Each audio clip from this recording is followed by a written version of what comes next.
প্রিয় ভিউয়ার্স, আপনারা দেখতে পাচ্ছেন ক্যান্টনমেন্ট রেল স্টেশনের ভিতরে দুই রেল লাইনের মাঝখানে একটু খাল আছে, সেখানে একটু পানি আছে। এই পানির মধ্যে দুইটা হাঁস কি সুন্দর এরা খাওয়ার চেষ্টা করছে। আপনি দেখতে পাচ্ছেন এইটা বনানীর দিক থেকে চলে আসলো, কমলাপুরের দিক থেকে চলে আসলো এবং এইটা এয়ারপোর্টের দিকে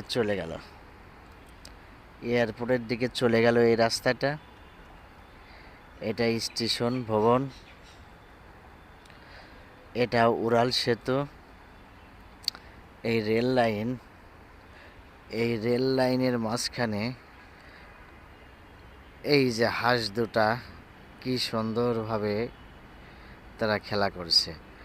এই যে নিচ দিয়ে যে গাড়িগুলি যাচ্ছে, এটা ক্যান্টনমেন্টের ভিতরের রাস্তা। এই রাস্তা দিয়ে গাড়িগুলি যাচ্ছে, আর উপর দিয়ে হচ্ছে উড়াল সেতু। সবাইকে ধন্যবাদ।